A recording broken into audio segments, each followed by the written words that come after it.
So today what we'd like to do is look at the results of yesterday's lab. So in lab yesterday we had a beverage dispenser that was open to the environment, and we checked out the rate at which fluid was coming out of our beverage dispenser, and we wanted to see the relationship between the radius of the faucet and the speed of the water coming out of the beverage dispenser. We found that the radius had no effect on the speed, but this seems to contradict what we learned before. Before, we had found that when we had a big area, the velocity of the fluid was relatively low.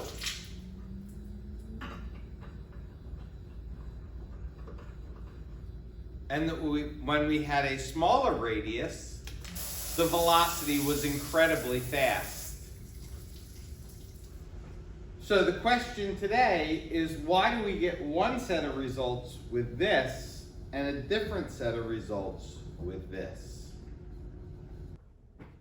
Okay, so what I'd like you to do is draw a tank, fill the tank with a fluid up to a depth of H, the height of the liquid. Then I'd like you to put a little hole in the bottom of the tank. Then we'll have our fluid come streaming out of the hole. And we would like to predict how fast is that fluid going to be moving. We'll call that velocity, velocity 2. And we'll contrast it with velocity 1, the velocity the fluid went in the tank, which is going to be very close to 0. Okay, but we want to have it labeled V1 just in case it was already in motion. The next thing we'd like to do is figure out why the speeds are different. In order for the speeds to be different, there needs to be an acceleration of these fluid particles. So we know from Newton's second law that the acceleration of the fluid is going to be governed by force net over mass. So write that down as step 1. Then what you got to realize is that the acceleration is going to take place over a very small area. We are not sure exactly where the acceleration starts, but we'll just make up a spot right near the hole, and we'll say by the time it goes through the hole, it has reached its top speed of V2. We'll call the height of that little acceleration zone delta x, okay? So over that little region, the fluid is going to speed up. We'll say that the hole that we put in the bottom is circular with a radius r. We're not going to give any numbers. We want to work all symbolically so we can find the general relationship. And then we'd like to figure out exactly how fast this fluid's coming out. So the first thing we have to do is figure out how much mass of fluid is being accelerated at a given moment. We don't want the mass of the entire tank. We want the mass of the fluid in the acceleration zone. So to get the mass of the fluid in the acceleration zone, we do the density of the fluid equals mass over volume. Because we're considering our acceleration zone to be a little circular hole with a certain height, that would be the volume of a cylinder. So for volume here, we'd say pi r squared delta x. That's the volume of the little acceleration zone. We want to get the mass, and we have the density of the fluid. So again, no actual numbers. You want to work it just with symbols. We want to solve it for mass, so we get a big complicated mess that looks like that. Save that. That's the mass of the fluid that's being accelerated. Next, we need to find the force. And hopefully you realize the force that's making this accelerate is from the pressure pushing down on that fluid. Realize there's also a pressure from the atmosphere pushing up, and there's the pressure of the fluid pushing down. So if we subtract those two, we'll get a difference in pressure. And I hope you remember that difference in pressure equals force net over area. Okay, so let's get our pressures. Pressure 1 is from the fluid. So we learned the formula was density of the fluid, gravitational field, height, plus the pressure from the atmosphere. Pressure 2 is 100% caused by the atmosphere. The atmosphere is trying to hold the water inside that container. Okay, so if we subtract these two, the atmosphere will cancel out. P1 minus P2 will just be rho G H.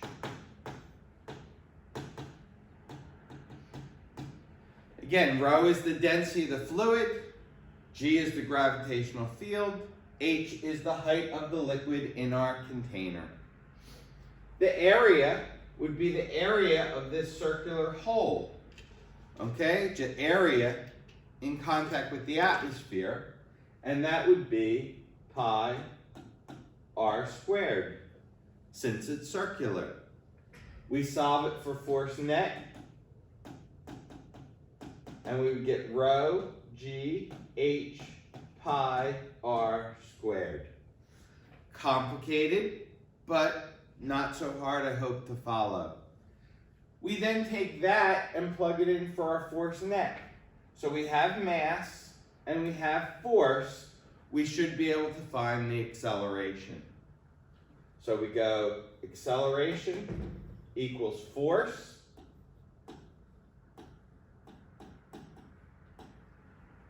divided by mass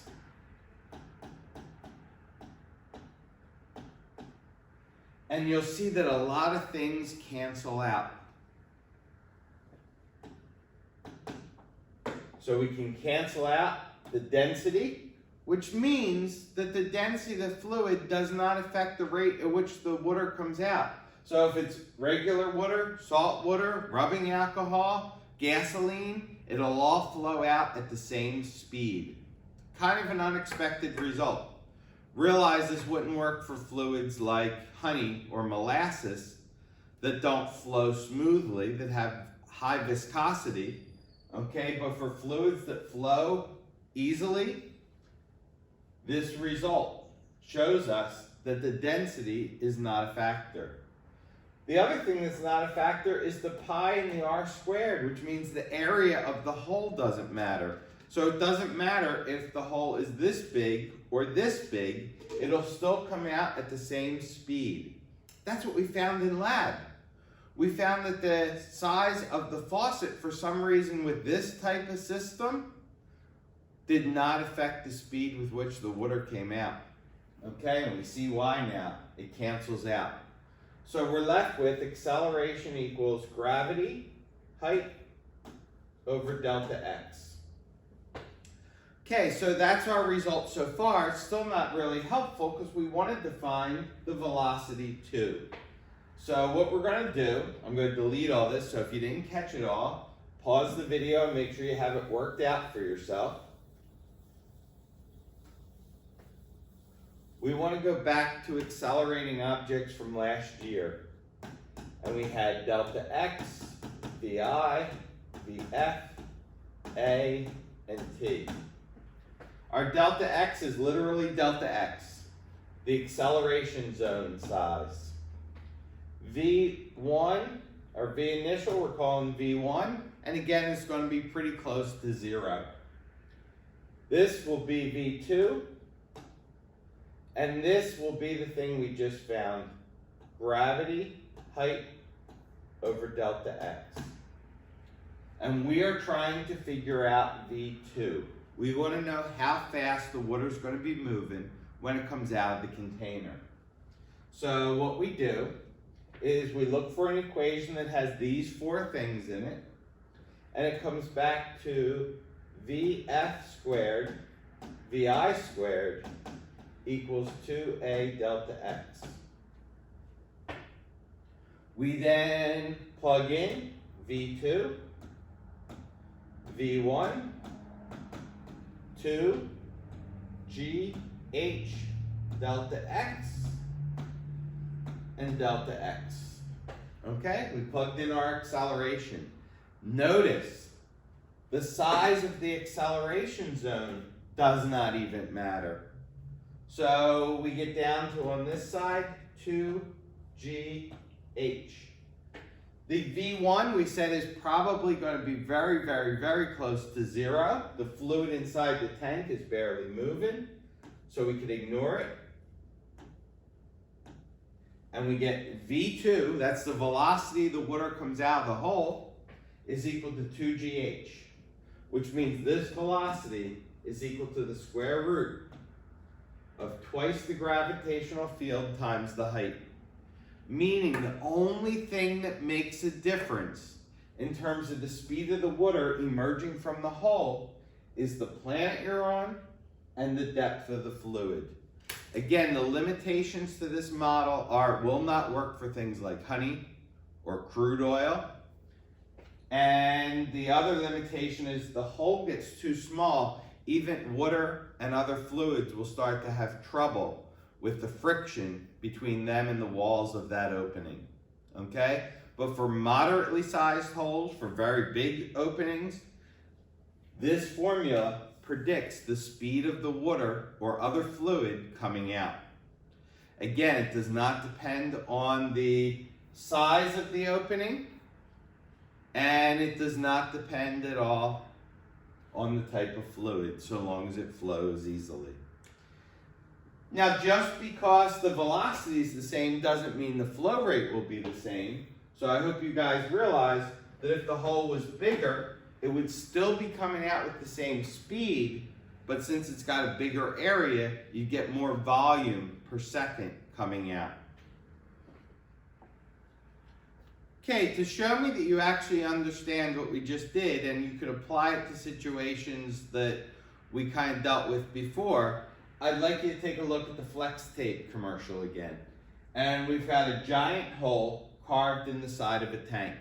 The first thing I want you to realize is that the formula that we just developed works regardless of whether or not the hole's at the bottom or on the side of the tank. I put it on the bottom just to make it more visually appealing, but the same formula works no matter where you put the hole.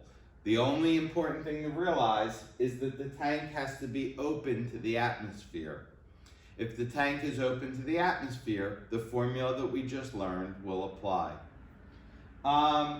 So what I'd like you to do, find this flow rate.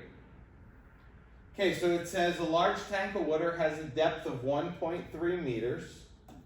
Okay, so from the water line all the way to the bottom is 1.3. It says the hole is placed 1 meter from the bottom of the tank.